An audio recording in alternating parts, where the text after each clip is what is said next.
I was sitting in the waiting room of a clinic in Texas when my phone rang. It was Samantha, my only daughter, 36 years old. Her voice sounded strange, almost cold, as she said, "Mom, tomorrow we're leaving for Europe. I already sold the vacation house in Florida and your car. We needed the money. Goodbye." Then she hung up, without another word of explanation. For 40 years I had raised her, sacrificed for her, and she discarded me like trash. But I took a deep breath and smiled, because there was something Samantha and her husband, David, didn't know. My name is Linda, I'm 68 years old, and until that moment I thought I understood my daughter. I had been a widow for only 6 months. Robert, my husband, died of a heart attack while we were having breakfast together, just as we had for 42 years. That morning, he poured me a cup of coffee with cream and set down a plate of toast. As always, he kissed my forehead and said, "Good morning, my love." Those were his last words. Since Robert passed, Samantha seemed to appear in my life more often, or at least that's what I believed. She came by 3 times a week, helped with funeral arrangements, took me grocery shopping. She even suggested I get a checkup. "Mom, now that you're on your own, you need to take better care of yourself," she said with a smile I thought was affectionate. Now, I know it was simply convenient for her. The Florida vacation house had been our family refuge for years. Robert and I bought it when Samantha was 15, through much effort and sacrifice. Every summer we went there, birthdays, Christmases, countless memories. Samantha brought friends, and later, David. I cooked, cleaned, did the laundry. It was a family tradition. I never imagined Samantha would see it only as money. And the car, the vintage Ford Mustang Robert cared for like a child, washed it every Sunday, changed the oil regularly, always parked it under the shade of the same tree in the yard. Samantha knew how much that car meant to me. It was the last piece of him I had left. His scent still lingered on the seats. When Samantha hung up, I sat there on the green plastic chair in the waiting room, surrounded by other patients, and for the first time in months, I didn't cry. Something unusual happened inside me, a calm I hadn't felt since Robert's death. Because at that moment, I suddenly remembered something I had forgotten. 3 days before he died, Robert handed me an envelope. "Linda, put this in the drawer. If anything happens to me, open it later, only when you feel ready." I tucked it away without thinking much. After the funeral, lost in grief and paperwork, I completely forgot. But that envelope was still waiting for me at home. The nurse called me in. The doctor examined me and said my health was good for my age, that I just needed rest and better meals. I nodded and smiled, but my mind was elsewhere. I thought about the envelope, about Samantha's cold voice, about how David was probably behind it all. He never liked me, always saw me as a burden. I left the clinic and slowly walked to the bus stop. I no longer had a car, according to Samantha, but while waiting, I couldn't help but smile. There was something almost poetic about it. My daughter thought she had left me penniless, but she didn't know Robert, my careful, cautious Robert, always planned ahead. When the bus came, I sat by the window. The city of Dallas rolled by. Houses, shops, people rushing, each carrying their own tragedies and secrets. I had a secret too, one I was about to uncover. When I got home, I went straight to the bedroom, opened the drawer, and there it was, the envelope, right where I had placed it. My hands trembled slightly as I picked it up. I could feel there were several papers inside. On the outside, Robert had written my name in his neat, familiar handwriting. I sat down on the bed we had shared for so many years and took a deep breath. Outside, dusk was falling, and the house was filled with familiar shadows that no longer frightened me. I opened the envelope slowly, as though it were a birthday gift. What was inside would change everything. And it did. The sight of it took my breath away. Legal documents, property deeds, bank certificates, and a handwritten letter from Robert.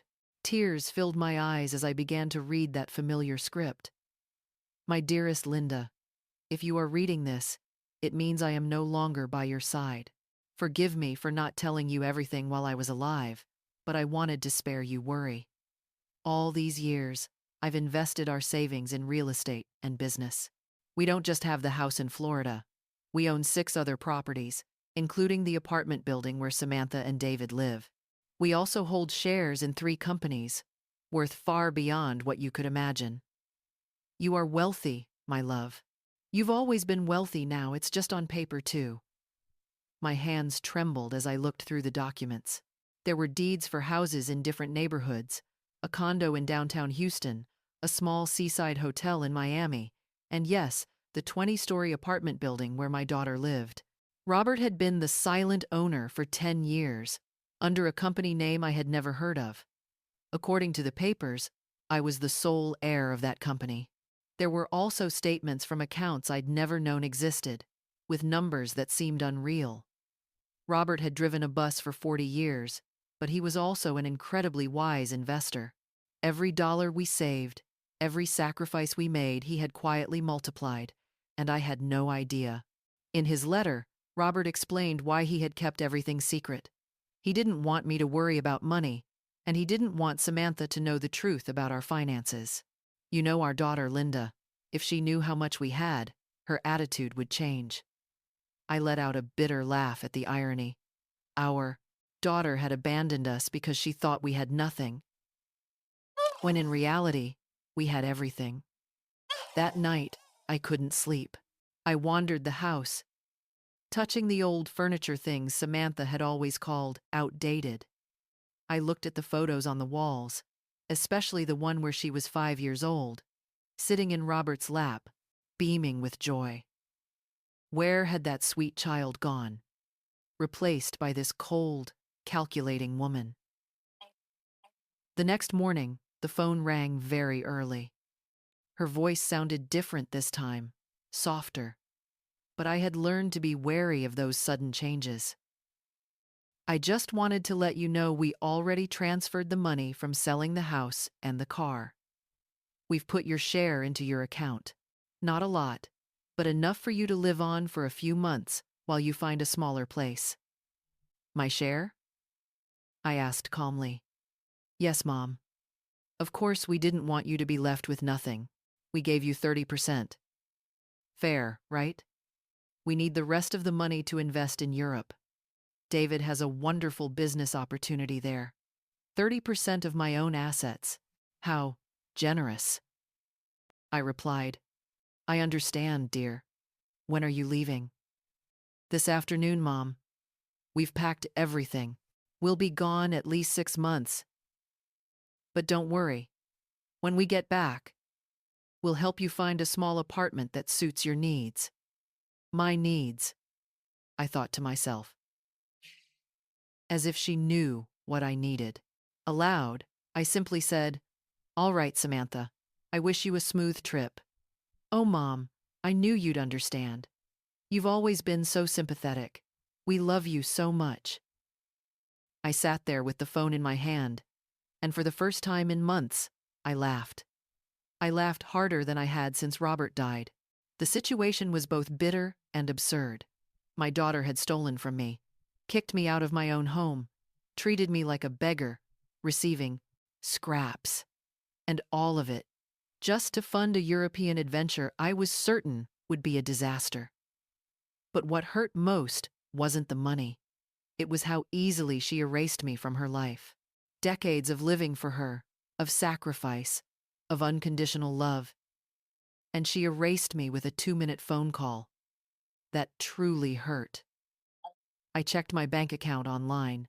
Indeed, they had transferred an amount they thought was generous, but to me, it was a joke. They had sold the Florida vacation house for less than it was worth, probably because they needed quick cash, and Robert's vintage Mustang they had liquidated.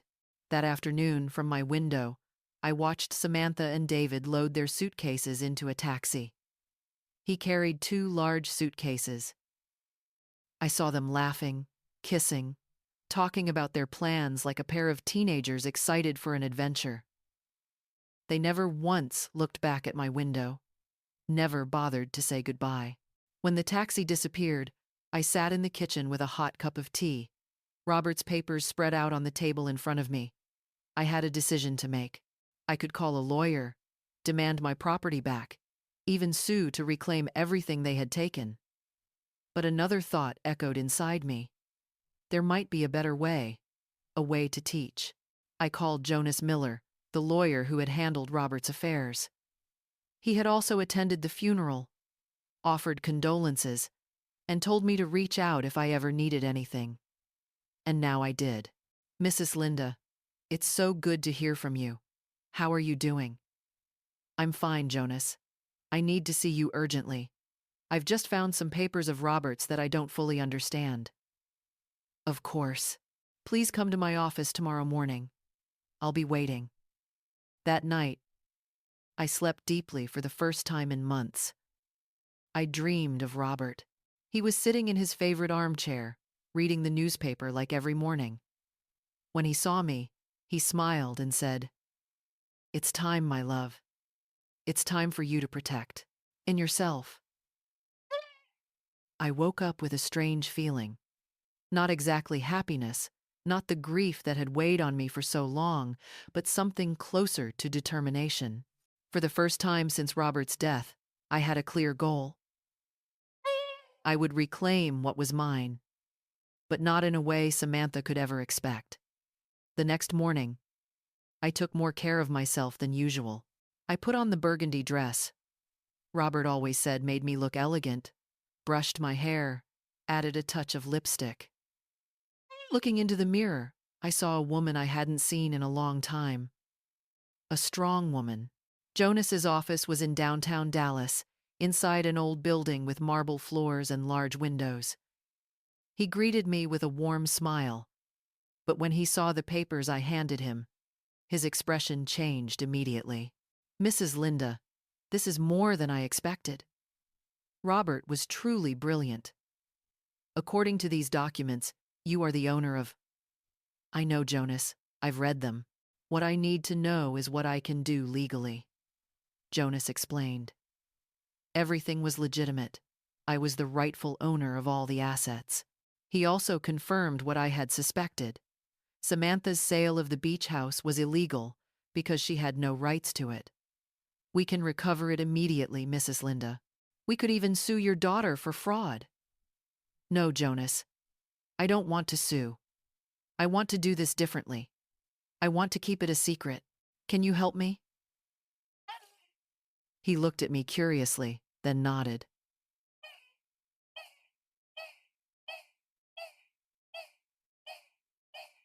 "Of course."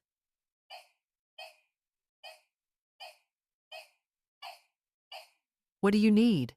"I need you to quietly reclaim the beach house, undo that fraudulent transaction, and help me gain control of all the assets, especially the apartment building where my daughter is living." "Understood. It will take a few weeks, but it's entirely possible." "Good. And Jonas, please keep my involvement hidden, at least for now." When I left his office, I felt like I had just woken from a long dream. I walked through the streets of Dallas, watching the people, the buildings, life moving as usual. But for me, everything had changed.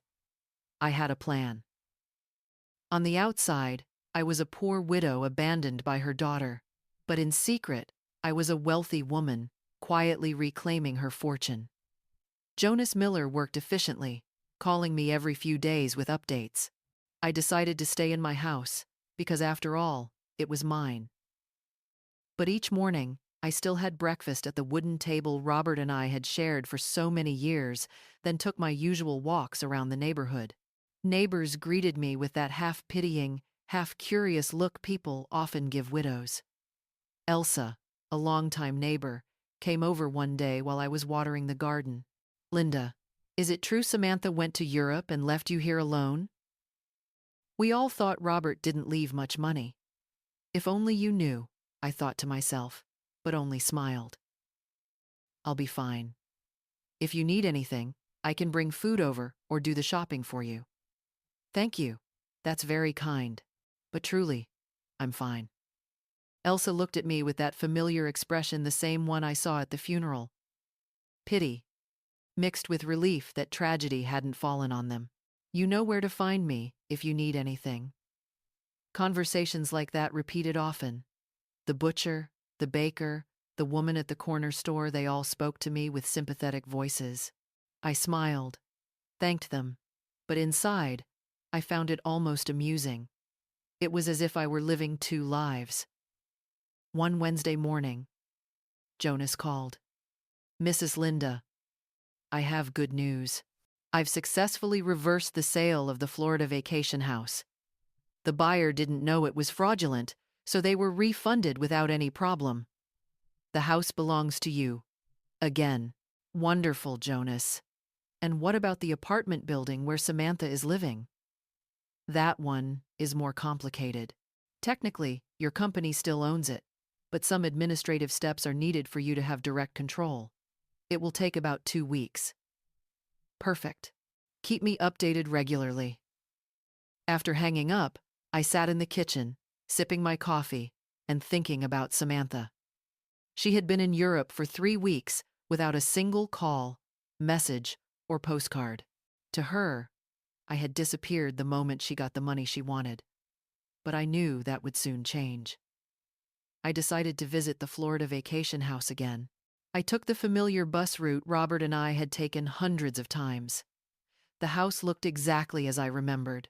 Small, painted cream, with a balcony facing the ocean. The new owners had only added a few potted plants. Nothing else had changed.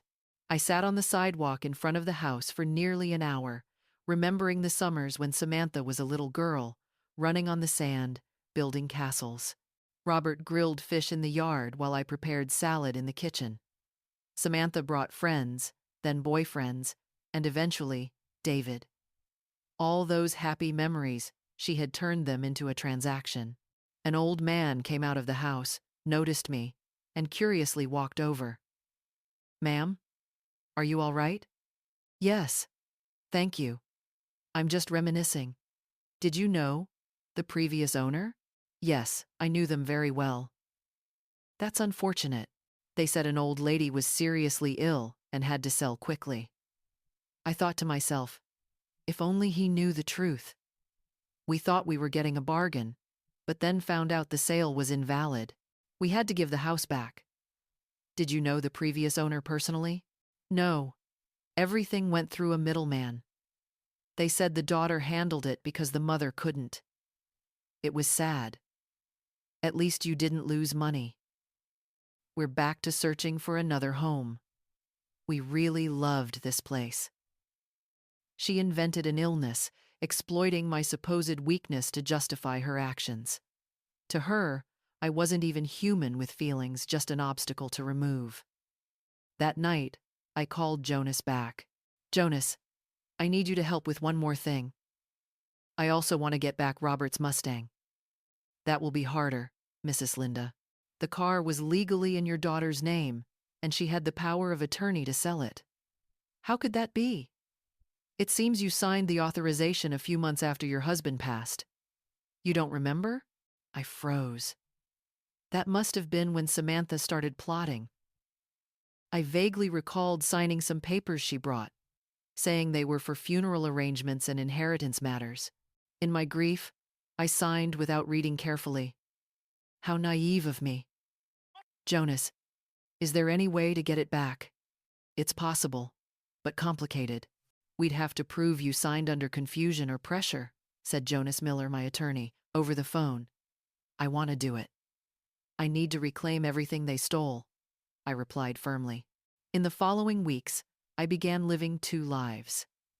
By day, I was Linda, a 71-year-old widow, poor and abandoned by her only daughter.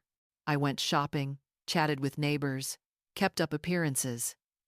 But in the afternoons and evenings, I became someone else, a quiet manager of wealth, I studied every document Robert had left, exchanged plans with Jonas, and mapped out every next move. I discovered Robert had been even wiser than I'd thought. Every investment was calculated. The apartment building where Samantha lived not only generated rental income, but was also in a rapidly appreciating area. I also learned David, Samantha's husband, was drowning in debt. He had borrowed from everywhere, even mortgaged the apartment they lived in, not knowing it wasn't legally his. If the bank discovered that, he would be in deep trouble. One Friday afternoon, Jonas called me. Mrs. Linda, everything is finalized. You now have full control of all the properties. I also managed to recover Robert's Mustang. The buyer was a friend of mine, and once he learned the situation, he agreed to return it with only a small compensation. Excellent work, Jonas. Now I need you to do one more thing. Send a letter to my daughter. What kind of letter? An eviction notice. There was silence on the other end of the line. Mrs. Linda, are you sure? After all, she is your daughter. Jonas, my own daughter kicked me out of my house with a phone call that lasted barely 2 minutes. She sold my property without even asking me. She treated me like garbage. Now it's time she learns that every action has consequences. I understand. I just want to be sure you've thought through all the repercussions. I have, Jonas. All of them. That night, I couldn't sleep. I lay there with my eyes closed, imagining Samantha's face as she read the letter. First confusion, then shock, then panic. She would surely think it was a mistake, or that someone was trying to trick her. But once she checked, she'd see everything was perfectly legal. The next morning, the phone rang, as if on cue. Samantha's voice was shaky, desperate. Mom! Mom! I need to talk to you, right away. Good morning, sweetheart. How's Europe? I asked, keeping my tone casual. Mom, I don't have time for that right now. Yesterday I got this strange letter. It says I have to leave the apartment within 30 days. There must be some mistake. Do you know anything about it? An eviction notice? That's strange. From who? From a company called, let me see, Robert Investments, Incorporated. Have you ever heard of it? Robert had named the company after himself. So poetic. No, honey. I've never heard of it. Are you sure the letter's real? I'm trying to figure that out. Mom, I need your help. I don't know what to do. David left me in Europe, ran off with another woman, and now I come back to this. I can't make sense of it. So there it was, confirmed. David had abandoned her. Likely when the money ran out, or when he realized the legal trouble back home was too big to escape. Poor Samantha. She had traded away her family for a man who wasn't worth anything. Oh, honey, where are you now? I'm still at the apartment, but I don't know for how long. Mom, can I come see you? I just need someone to talk to. I don't have anyone else. What irony. Only now, after losing the man she chose over me, did she remember she still had a mother. Of course, sweetheart. Come anytime you want. I'm on my way now. I hung up the phone and stood before the mirror. I had to look the part for this act. I chose a modest gray dress, pinned my hair into a neat bun, and practiced the face of a worried but resigned mother. When Samantha arrived, she would see exactly what she expected. A poor, weak widow, abandoned by her only daughter. Samantha showed up an hour later. When I opened the door, I was stunned by her appearance. Gaunt, dark circles under her eyes. Her designer dress wrinkled. Her hair a mess. Her eyes were red from too many tears. Mom, she whispered. For a moment, I thought she would hug me. But she froze, as if suddenly remembering how she had cast me aside. Come in, sweetheart. Do you want some coffee? Yes, Mom. Thank you. We sat in the kitchen, at the same table where just weeks ago I had read Robert's papers. Samantha sank into the chair, looking small and lost, like when she was a child in trouble at school. Mom, I'm sorry for the way I left. I know I treated you terribly. It's all right, honey. No, it's not. Her voice cracked. I said awful things to you, and now I have no one. Where's David? Where? He left me for a hotel waitress in Paris. Only 25 years old. Turns out there was never any business project in Europe. It was all lies. And the debts? And the debts? Too many, Mom. I just found out he's been borrowing for years, using our apartment as collateral. But now I realize he was never even the legal owner. How is that possible? How is that possible? I asked, feigning concern. This was my moment. Mom, I don't know. Now the bank is coming after me because I'm his wife. They say a spouse is equally responsible. And then there's the eviction notice. Mom, I don't know what to do. I have no money, no job, no place to live. She broke down sobbing. Those tears were real. That despair was real. The mother in me softened. I wanted to hold Samantha, to soothe her and tell her everything would be okay. But I remembered her cold voice when she called me at the clinic, remembered how she once treated me like an unnecessary burden. Have you asked a lawyer about the letter? I asked. I don't have money to hire a lawyer, Mom. We spent everything in Europe.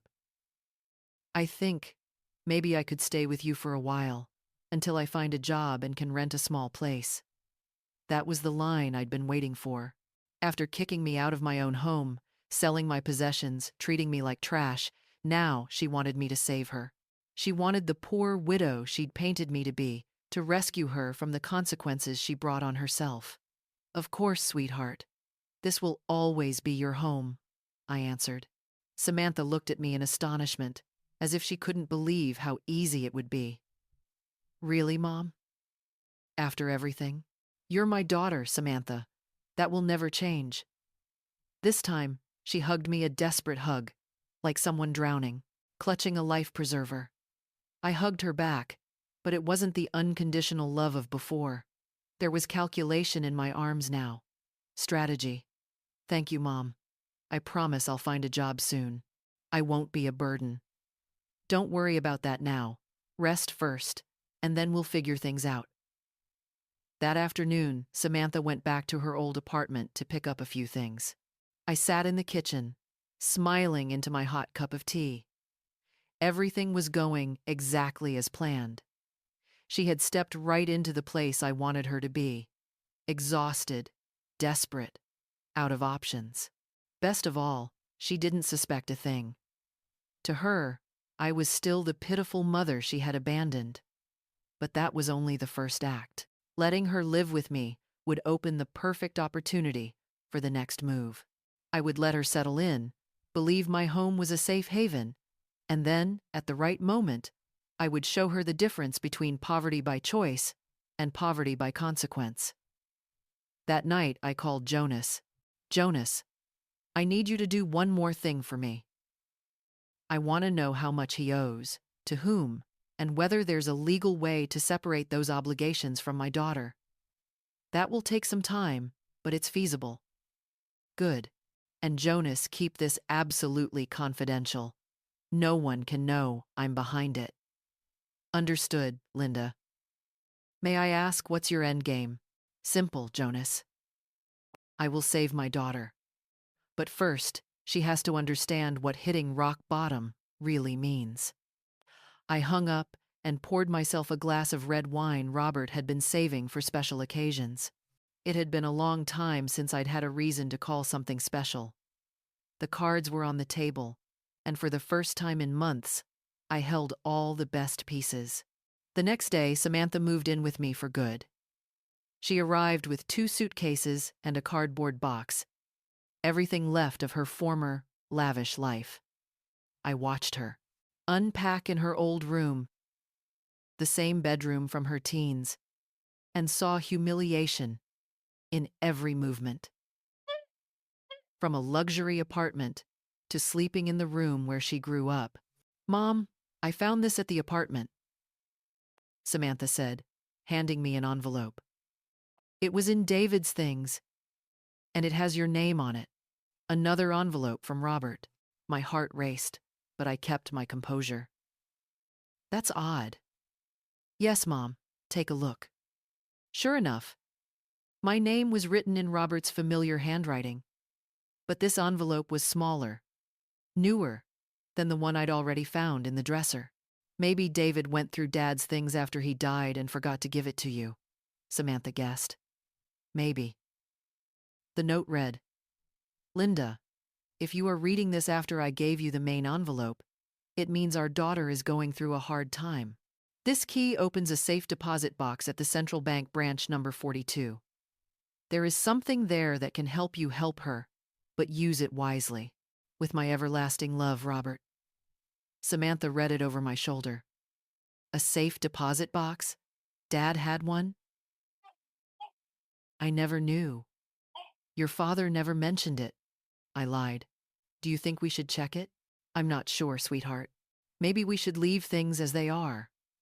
"But Mom, maybe there's something important in there, documents or something valuable that could help us." Her voice was desperate, clutching at any fragile hope. I decided to let her hold on to that hope a little longer before revealing the full truth. "All right," I said, after a deliberately timed pause. "We'll go tomorrow." That night, Samantha and I had dinner together for the first time in months. She cooked, trying to seem useful, but the food tasted only of guilt and fear. She told me more about her time in Europe, and every detail was worse than the last. "David lied to me about everything, Mom. Not just the business, but the debts too. I thought he only owed a little, but it turns out it's more than $500,000. And the worst part is, he used my name to borrow it without me even knowing." "What? How could that be?" "He forged my signature. When we got married, I gave him some documents to make banking easier for us. I never imagined he would use them to take out loans." "Do you have any way to prove you didn't know?" "I'm not sure. The bank says because we're married, I'm responsible too. As for divorce, I don't even know where David is. He's vanished. His phone's off, emails unanswered, like he disappeared into thin air." Perfect. David had run away like a cowardly rat, leaving Samantha to deal with the fallout. In a way, he had done me a favor. Now my daughter was tasting the very thing I once tasted when she abandoned me. Betrayal from the person she trusted most. My poor girl. I never imagined things would get this bad. Neither did I, Mom. I thought David loved me, that we were building a life together, but I was just a tool for him to drain money and papers." Samantha burst into tears again. How could I be so stupid? How did I not see who he really was? I wanted so badly to tell her I had seen the signs all along, that I had tried to warn her, that David was never worthy.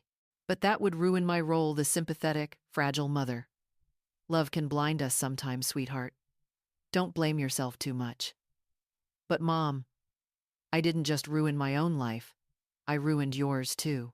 I treated you horribly, took your house, your car, your things, and handed them all to a man who left me the first chance he got." "It's all right, Samantha." "No, it's not. Now both of us are suffering because of me. You've lost all of Dad's legacy. I've lost my husband and my future. We're just two poor women now, struggling to survive." If only she knew, I thought. If only she knew that right now I was wealthier than she could imagine, that I owned the very building she was living in, that with one phone call I could wipe away all her troubles. But it wasn't time yet. The next day, we went to the bank. Samantha was anxious but hopeful. I kept playing the role of the bewildered widow, pretending not to understand much about finances. The banker checked the documents, then led us to safe deposit box number 247. Inside was an array of jewelry, rings, necklaces, bracelets, earrings. Some I recognized as Robert's family heirlooms, others were entirely new.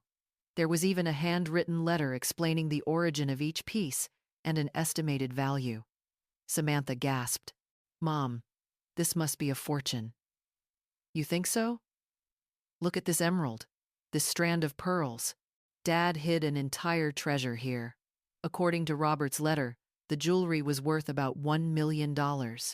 A large sum, but compared to the rest of the assets I secretly controlled, it was nothing like finding loose change in the couch when you already had millions in the bank. "What should we do with this, Mom?" "I don't know. These are family keepsakes. But Mom, we could sell a few pieces. With this money, you could get the house in Florida back, and I could pay down some of David's debts." There it was again. Even standing before a treasure, her first instinct was to use it to clean up David's mess. She still hadn't learned. "You really want to use your father's legacy to pay David's debts? What other choice do I have, Mom? If I don't, the bank will take everything. And really, I don't have anything. Everything's in David's name. Think carefully, sweetheart. Once it's sold, it's gone forever." "I know, but what else can I do? No one will hire me with all these lawsuits hanging over me. Who wants to employ someone with legal troubles?" We brought the jewelry home. Samantha spread it all across the kitchen table, staring at each piece, calculating which to sell and which to keep. It broke my heart to watch her turn her father's memories into numbers. "Mom, I think with this, at least we can cover some of the urgent debts. Not all, but enough to ease the worst. After that, I'll get a job and try to rebuild my life. Maybe rent a small room. Something cheap. You don't have to go anywhere. You can stay here as long as you want." "No, Mom. I've taken advantage of you too much already. Besides, you need money too. You can't carry me forever." It was almost amusing to watch Samantha paint this false picture of my life. In her eyes, I was just a poor widow scraping by, when in truth, I could buy the very building we had just opened the safe deposit box in. That afternoon, Jonas called. "Mrs. Linda, I have the full report on David's debts. It's worse than I thought." "How bad?" "He owes more than $1 million, spread across multiple banks and private lenders. What's more troubling is that he used forged documents with your daughter's signature for some of the loans. That puts Samantha legally on the hook. If we can prove she didn't know, we may be able to remove part of the liability, but the process will be long and expensive." "How expensive?" "A good attorney who specializes in this will need at least $250,000, and even then, there's no guarantee of winning." "I see. What if the debts are just paid off?" "That would be the fastest solution if the money is available, but I doubt she has it." "But don't say anything to her yet." "You'll pay it, Mrs. Linda? I'll do whatever it takes to protect my daughter, but in a very specific way." When I hung up, I saw Samantha sitting in the living room, staring blankly at the pile of jewelry. She looked lost, like a child who had broken a precious toy and didn't know how to fix it. "What are you thinking, Samantha?" "I'm thinking about Dad. If he saw what I've done with my life, he'd be so disappointed. Dad taught me to be responsible, to value family, not to be selfish. I destroyed everything he built." For the first time since she returned, I heard true remorse in her voice. Not just regret over the consequences, but acknowledgement of the moral failing. "Everyone makes mistakes, Samantha. What matters is what we learn from them." Samantha was finally ready to face the truth about her actions and their consequences. But it wasn't time to reveal my final card. First, she needed to hit rock bottom. The next few days were crucial for my plan. Samantha decided to sell most of the jewelry, keeping only the engagement ring Robert gave me and a small necklace from her grandmother.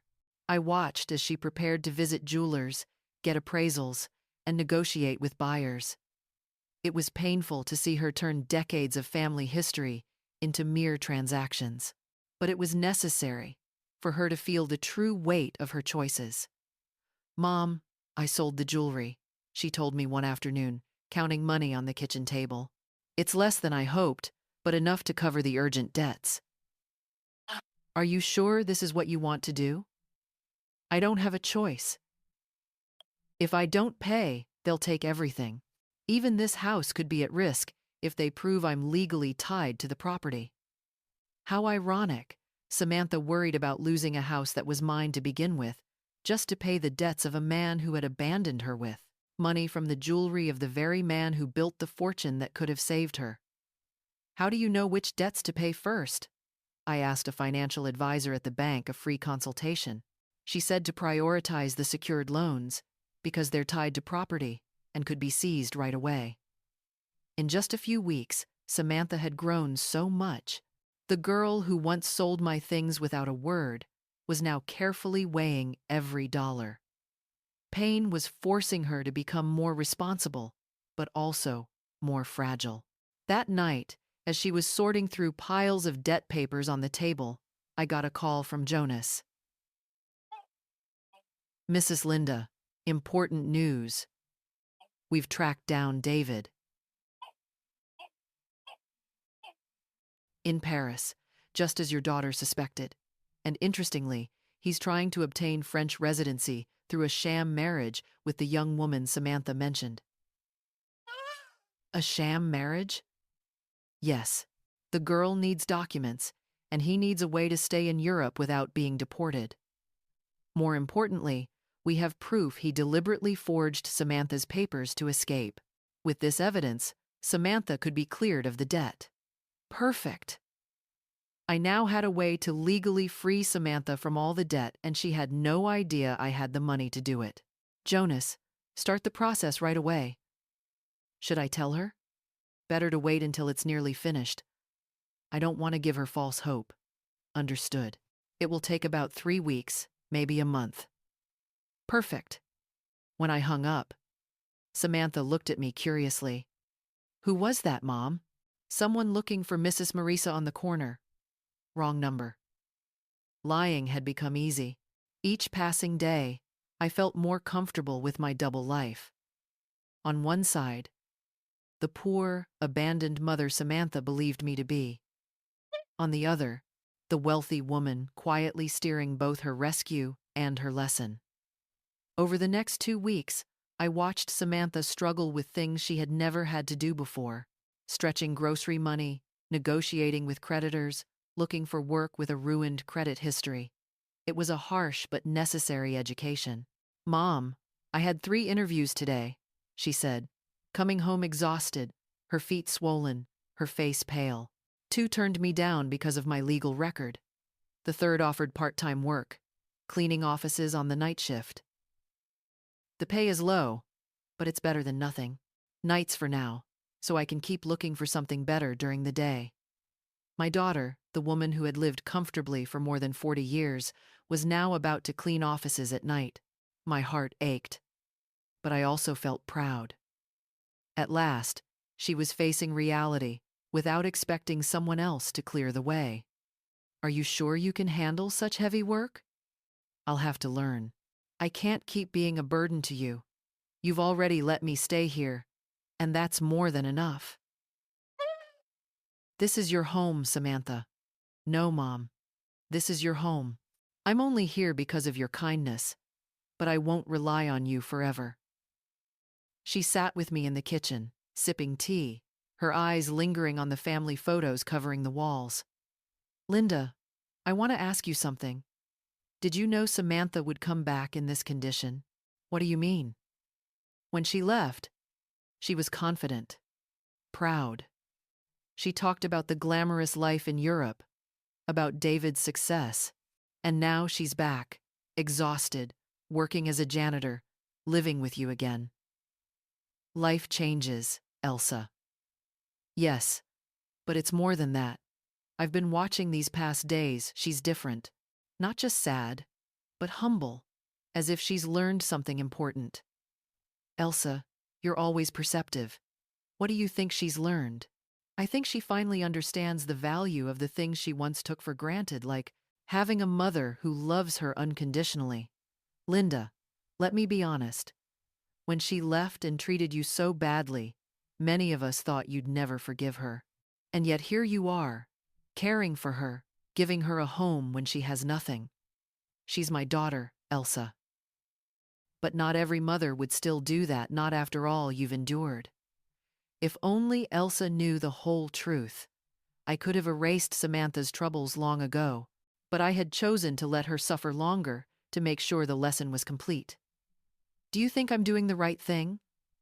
I think you're acting like a good mother, but I also think Samantha needs to truly grasp everything she lost when she walked away from you. What do you mean? She needs to value you not just as someone who saves her whenever she's in trouble, but as a strong woman who built a stable life for 45 years. She needs to respect you, not just need you.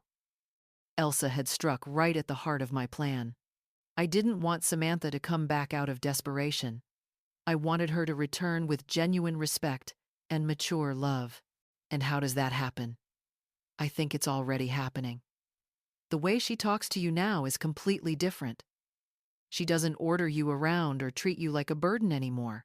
She's a woman who's grateful to still have a mother like you.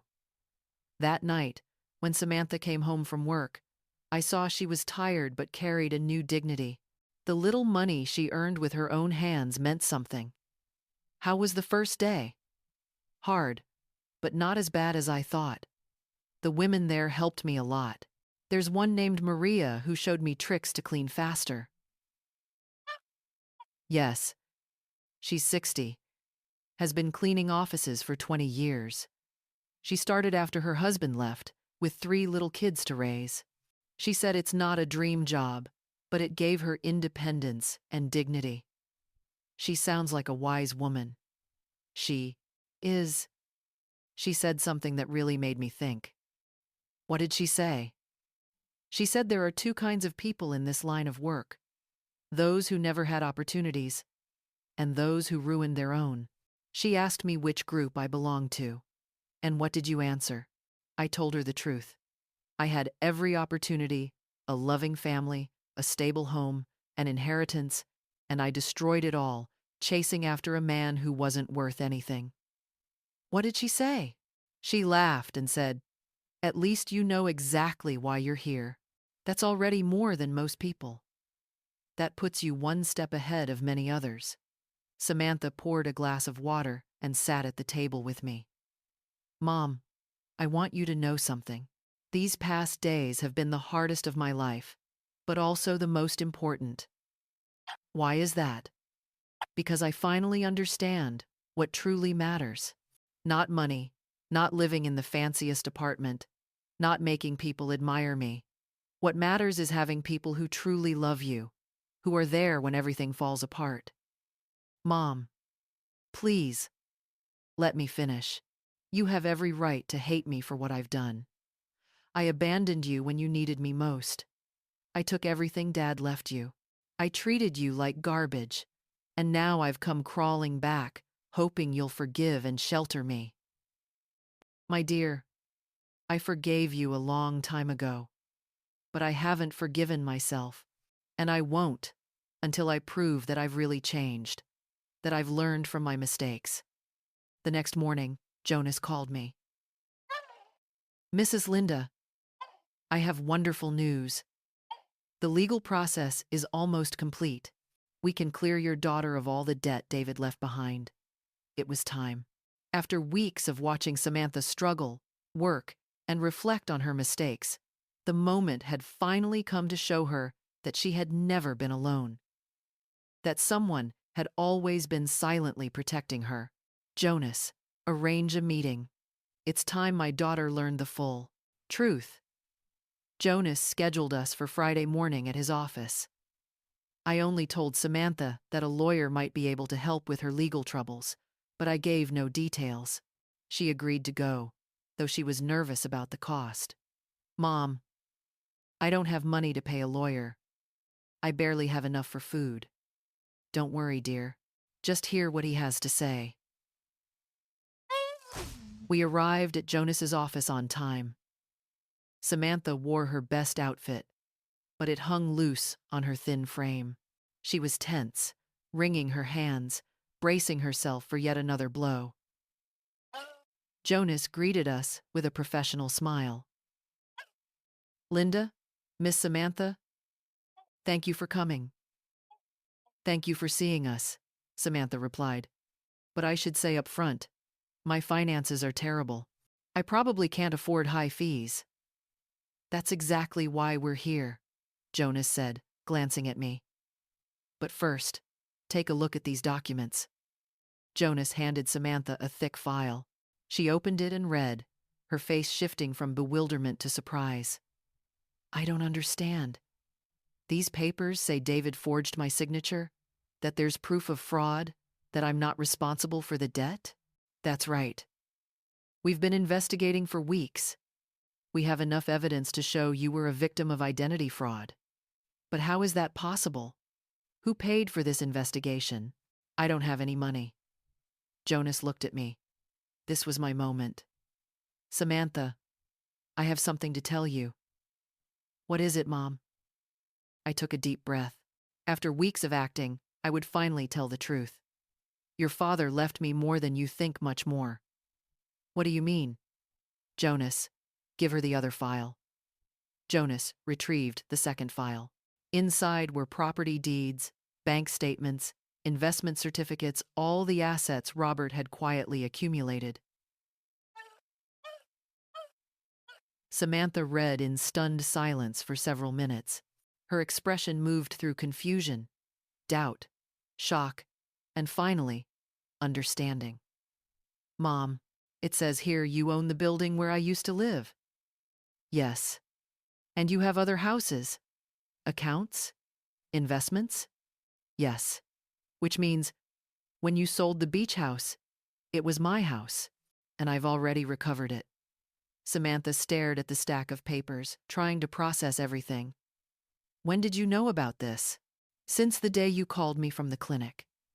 "So when I came back from Europe asking for help, you already knew everything?" "Yes." "So when you saw me crying every night, you also knew you could fix everything?" "Yes." A heavy silence fell. Samantha closed the file and looked straight at me. "Why, Mom? Why did you let me suffer when you could have helped?" That was the question I had been waiting for.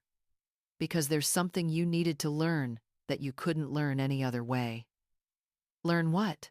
"To understand the value of what you lost: family, respect, and responsibility. When you abandoned me, you didn't just take money. You took dignity, love, and trust." Samantha sobbed. But now her tears weren't self-pity. They were tears of comprehension. "I left you when you needed me most. I treated you like garbage." "Yes, and I still saved you." "Yes, but not the way I thought. You didn't save me by throwing money at me so I could keep repeating my mistakes. You saved me by letting me hit bottom so I could learn to save myself." Jonas interrupted gently. "Miss Samantha, your mother has paid all legal fees to clear the debts David left behind. She has also recovered all the assets that were sold illegally. Legally, you are completely clean now. That job teaches you something you never learned before: the value of effort, the dignity of honest work, and the worth of every dollar you earn with your own hands." Samantha wiped her tears and looked at me with a dignity for verve, gaze I hadn't seen in years. Not the look of a dependent child, but the look of a grown woman, respecting another woman. "Mom, will you forgive me? I forgave you a long time ago. The question is whether you can forgive yourself."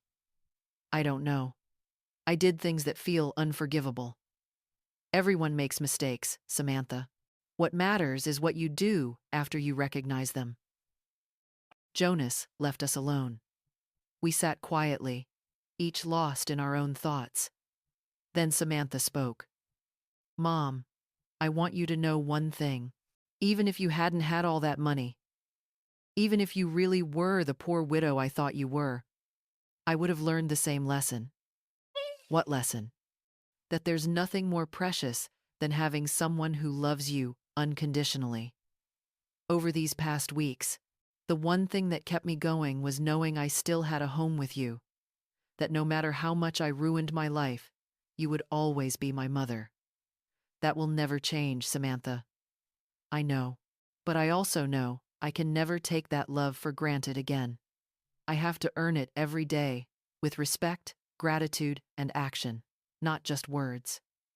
We left Jonas's office with an entirely new relationship, no longer just mother and daughter bound by blood, but two grown women who had chosen each other again after surviving the harshest trial. The weeks that followed were a period of rebuilding, but not in the way Samantha once imagined. Even though she now knew I could erase every problem, she chose to keep her night cleaning job. "Mom, I need to finish what I started," she said one afternoon as she got ready for work. "I can't just go back to an easy life like nothing happened." "Are you sure? You don't have to punish yourself forever." "This isn't punishment. It's my way of remembering who I was and deciding who I want to be now." I watched her put on that janitor's uniform, something unimaginable just months ago when she was living in a luxury apartment with David.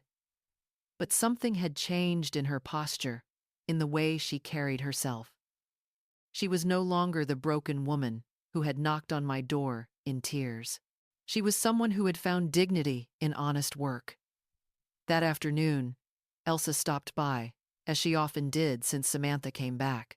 "Linda, I have to admit," she said while pouring a second cup of tea. "At first I thought you were being too harsh on Samantha. And now? And now? Now I think you're the wisest mother I've ever met. Just look at your daughter. Look at her."